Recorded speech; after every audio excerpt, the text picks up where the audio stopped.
Alors donc bonjour chers élèves, et nous avons un programme de chimie de la 10e année réparti en 3 chapitres. Voilà, le premier chapitre c'est la notion sur l'oxyde de réduction comme vous voyez. Alors et le titre de la première leçon sur ce chapitre-là, c'est la réaction ou les réactions d'oxyde de réduction avec transfert d'oxygène. Mais bien avant d'abord d'entamer ce cours-là, nous avons ce qu'on appelle ici des objectifs spécifiques concernant ce cours-là. Alors quels sont ces objectifs? Premièrement d'abord, vous devez savoir comment réaliser une réaction de combustion. Deuxièmement, vous devez également ici savoir comment faire la différence entre une réaction de combustion et une réaction d'oxydation. Alors donc sans plus tarder, voilà la première grande partie, est basée sur la notion d'oxydation. Et quand on parle d'oxydation, la première des choses d'abord, il faut chercher à définir qu'est-ce qu'on appelle oxydation. Alors oxydation par définition, comme vous voyez, on appelle oxydation, c'est la fixation d'atomes d'oxygène sur un corps composé, un corps plus simple ou composé. Et comme exemple de corps plus simple, vous avez vu ici, un corps simple, c'est quoi? C'est un corps qui est constitué d'un seul élément ou des éléments de même espèce. Et vous voyez ici, le fer ici, c'est un corps simple. Pourquoi? Parce qu'il est constitué d'un seul élément. Également, vous avez le carbone, c'est un corps simple parce qu'il est composé d'un seul élément. Et encore le soufre, etc. Et après, vous avez également aussi ce qu'on appelle les corps composés. Et comme exemple des corps composés, un corps composé d'abord c'est quoi? C'est un corps ici qui renferme de 2 ou de plusieurs atomes d'oxygène d'espèces différentes. Et voilà des exemples ici de corps composés. Nous avons le CO, nous avons l'oxyde ferrique et nous avons également l'oxyde magnétique. Et donc sans plus tarder, nous allons commencer maintenant ici à parler du rapport ou de la relation qui lie l'oxydation à la combustion. Premièrement, vous avez d'abord la combustion. Mais bien avant d'entamer ici la combustion, qu'est-ce qu'on appelle ici combustion? Alors la combustion par définition c'est quoi? C'est l'action de brûler un corps dans l'air avec dégagement de la chaleur. Et quels sont les corps ici que nous allons essayer de brûler pour bien assimiler ce cours-là? Nous avons premièrement ce qu'on appelle la combustion ici du carbone. La combustion du carbone c'est quoi? Le carbone d'abord c'est un élément qu'on a cité ici avant. Et donc, quand on parle de la combustion du fer, c'est l'action de brûler ici le carbone dans l'air. Voilà le carbone. Et comment s'écrit ici l'équation de la combustion du carbone ici dans l'air? Vous avez ici le carbone qu'on note par C, plus ici le dioxygène, parce que qui parle de l'air parle de la présence de dioxygène. Alors, ça va conduire tout simplement à la formation d'un gaz qu'on note ici en CO2. Mais nous parlons également quand on fait la combustion. Ça, c'est dans le cas où la combustion elle est complète. Il se peut également que la combustion soit incomplète. Donc, si la combustion du carbone elle est incomplète, alors cela conduit à la formation d'un autre gaz appelé le monoxyde de carbone que nous avons poussé tout à l'heure. Alors, donc, ce dioxyde de carbone, le CO2 là, on peut appeler ici le dioxyde de carbone. On l'appelle le dioxyde de carbone. Alors, ce dioxyde de carbone, ou on peut appeler le gaz carbonique, c'est un gaz. Mais comment on peut ici reconnaître ce gaz-là? Ce gaz, comme propriété caractéristique ici de ce gaz, appelé le CO2. Le CO2, comment on peut connaître ici que c'est le CO2 ici qui se forme lorsqu'on fait la combustion ici du carbone? Le CO2, dès qu'on dit qu'on obtient ici un gaz, donc ça veut dire tout simplement que le CO2 est un gaz qui trouble l'eau de chaud. Donc un gaz qui trouble l'eau de chaud. Donc partout ici vous entendez le gaz qui trouble l'eau de chaud, ce gaz n'est rien d'autre que le CO2. Donc l'eau de chaud. Donc le CO2 est le gaz qui trouble l'eau de chaud. Donc qui parle de la combustion du carbone parle ici de l'action de brûler le carbone dans l'air avec dégagement ici de ce gaz-là, appelé ici le CO2, qu'on peut appeler également le dioxyde de carbone ou le gaz carbonique. Alors, et encore, deuxième cas, nous avons ce qu'on appelle ici la combustion du soufre. Le soufre ici, c'est aussi un corps, on a été cité ici comme étant un corps simple. Donc quand on parle de la combustion du soufre, on parle également de l'action de brûler le soufre dans l'air. Donc lorsque le soufre à son tour est brûlé ici dans l'air, voilà s'écrit l'équation bilan comme ça. Donc cela conduit tout simplement à la formation également d'un autre gaz qu'on nomme ici par le SO2. Et ce SO2 qu'on peut appeler le dioxyde de soufre. Le SO2 est appelé le dioxyde de soufre. Ou tout simplement, on peut aussi l'appeler anhydride sulfuré. Donc il peut également aussi être appelé anhydride sulfuré. Donc anhydride sulfuré. Nous avons anhydride sulfuré. Sulfuré. Alors donc c'est SO2. Il y a aussi ce qu'on appelle ici les propriétés caractéristiques. Quelles sont les propriétés caractéristiques ici de SO2? Comme propriété caractéristique, le SO2 à son tour est un gaz. Mais comment on peut reconnaître ici ce gaz-là? C'est un gaz ici incolore qui a une odeur piquante et qui décolore la solution de permanganate de potassium. C'est-à-dire le SO2 est un gaz qui décolore, donc est un gaz qui décolore la solution du permanganate de potassium, qui décolore la solution violette, permanganate de potassium, violette de permanganate de potassium qu'on appelle KMNO4, donc KMNO4. Donc c'est une solution violette qui est utilisée dans les hôpitaux pour nettoyer les plaies.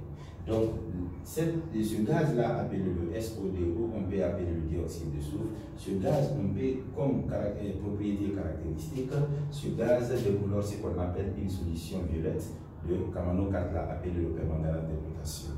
Et donc, après, il y a également aussi ce qu'on appelle la combustion du fer. Alors, quand on parle de la combustion du fer n'est pas comme la combustion du carbone ou de la combustion du soufre. Parce que le soufre ici est un non-métal, le carbone également aussi c'est un non-métal. Mais avec le fer c'est un métal. Donc quand on parle de la combustion du fer, il faut que la combustion du fer se passe ici à une haute température. Mais cela ne conduit pas à la formation d'un gaz, mais plutôt cela conduit à la formation d'un oxyde. Et quel est ce solide-là appelé oxyde magnétique? Donc l'équation bilan de la réaction également de la combustion du fer s'écrit. Nous avons ici le fer plus le dioxygène et cela conduit à la formation d'un oxyde appelé oxyde magnétique. Voilà, le Fe3O4 est appelé oxyde magnétique. Alors nous allons, avant d'abord de continuer ou de parler des propriétés caractéristiques ici de ce corps, nous allons chercher également d'abord à équilibrer cette équation. Parce que les équations différentes, on n'a pas tenté à équilibrer tout simplement parce que c'était équilibré. Comme par exemple, si vous prenez la combustion du carbone, il y a l'oxygène qui est pris ici 2 fois. Également, là, l'oxygène est pris 2 fois. Vous avez le carbone ici qui est pris 1 fois. Et là aussi, le carbone est pris 1 fois. Donc, l'équation, elle est équilibrée. Alors, ici, nous prenons également la deuxième combustion, appelée la combustion du soufre. Nous avons également là l'oxygène qui est pris 2 fois. L'oxygène de l'autre côté également est pris 2 fois. Et nous avons le soufre qui est pris 1 fois. Et nous avons également le soufre là qui est pris 1 fois. Donc, ce qui veut dire que l'équation, elle est équilibrée. Et voilà maintenant, avec la combustion du fer, nous avons le fer qui brûle dans l'air et qui forme ici un solide appelé l'oxyde magnétique.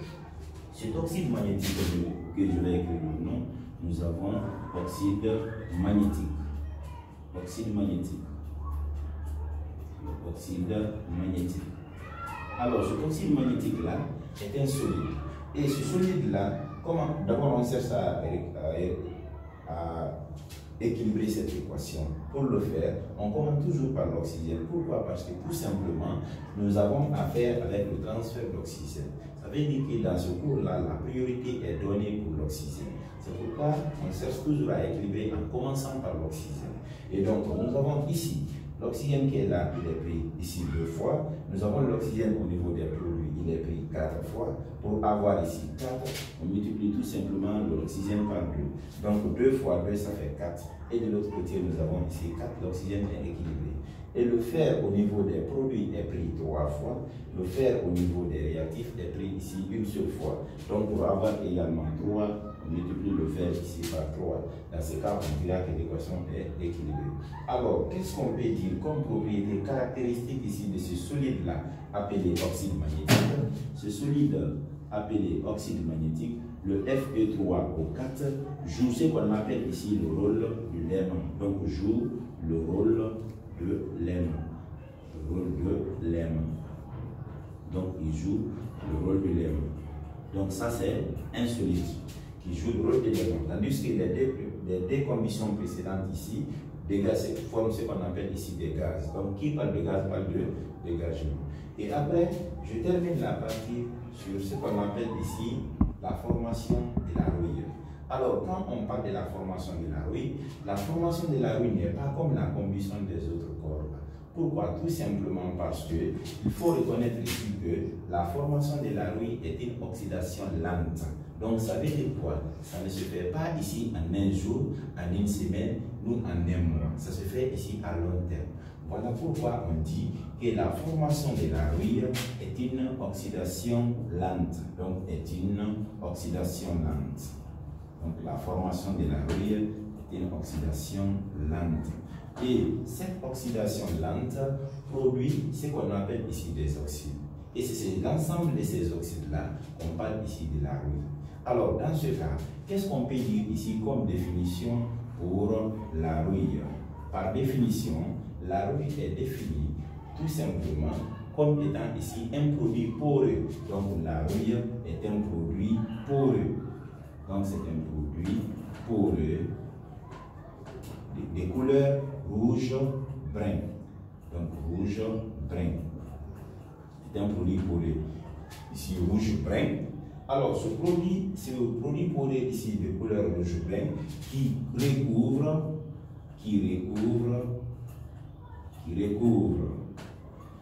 lentement le fer,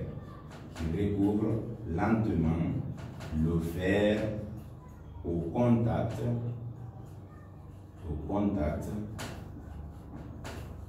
de l'air humide. Donc voilà ce qu'on appelle ici la rouille par définition. Donc on peut tout simplement définir la rouille comme étant ici un produit poreux, rouge-brun, qui recouvre lentement le fer au contact de l'air humide. Alors, donc, qu'est-ce qui constitue ce qu'on appelle ici la rouille? La rouille ici est constituée, ce qu'on appelle, donc, elle est constituée des oxydes. Donc, elle est constituée par des oxydes. Quels sont ces oxydes? Ces oxydes sont, nous avons le Fe2O3 qu'on appelle oxyde ferrique et également nous avons ce qu'on appelle aussi l'hydroxyde de fer. L'hydroxyde de fer 3 qu'on appelle précisément ici la rouille. Alors donc, comment on écrit l'équation bilan de la formation de la rouille? Donc l'équation bilan de la formation de la rouille s'écrit comme suit. L'oxyde ferrique d'abord est obtenu par la combustion du fer en faisant tout simplement le fer plus l'oxygène. Voilà ce qu'on appelle la combustion du fer. Alors, donc comme on parle ici de l'air humide, alors ça veut tout simplement dire quoi? Il y aura ce qu'on appelle ici la présence de la molécule d'eau. Alors, cela conduit tout simplement à la formation maintenant de ces oxydes que nous avons cités ici avant, à savoir, il y a l'oxyde ferrique qu'on note par le Fe2O3 plus la rouille proprement dit qu'on note par le FeOH pris 3 fois. Donc voilà, quand on parle de la rouille, c'est le FeOH pris 3 fois qu'on appelle hydroxyde de fer 3 qu'on appelle ici la rouille. Alors pour écrire également cette équation, c'est très simple. Nous allons commencer ici par l'atome d'hydrogène. Vous avez ici l'hydrogène qui est pris là 3 fois et de l'autre côté l'hydrogène est pris 2 fois. Donc qu'est-ce qu'on fait? Le 3 étant un nombre impair, alors on fait ce qu'on appelle l'essence de valence. C'est-à-dire quoi? Je te donne pour moi, tu me donnes pour toi. Alors pour l'hydrogène qui est là, c'est 2, il va donner ça au fer qui est là. Et pour l'hydrogène qui est là, c'est 3, il va donner ici à l'autre là. Donc dans ces cas, l'hydrogène deviendra tout simplement ici pris 6 fois. Et par là également 2 fois 3, ça fait 6. Donc l'hydrogène ici est équilibré. Alors on prend également aussi l'oxygène. L'oxygène ici est pris 3 fois, plus, et là, l'oxygène ici est pris 2 fois 3, ça fait 6. 6 plus 3, ça fait 9. Et ici déjà, on a 3. Combien plus 3 donne 6? Et combien plus 3 donne 9? Ici déjà, on a 2. Donc c'est 6 plus 3 qui est égal à 9. 2 est déjà là. Pour avoir ici 9, 6, il faut tout simplement multiplier ici par 3. 3 fois 2, ça fait 6. 6 plus 3, ça fait 9. et ici 3, plus 2 fois 3, ça fait 6. Donc, on a 9 atomes d'oxygène au niveau des produits, 9 atomes d'oxygène au niveau des réactifs, et 6 atomes d'hydrogène au niveau des réactifs, et 6 atomes d'hydrogène également au niveau des produits. Maintenant, ça va ici rester tout simplement le fer. Nous avons le fer ici qui est pris une fois, et nous avons le fer ici qui est pris 2 fois, plus le fer encore est pris ici 2 fois. Donc, 2 plus 2, ça fait 4. On va avoir ici 4, on multiplie ici par 4.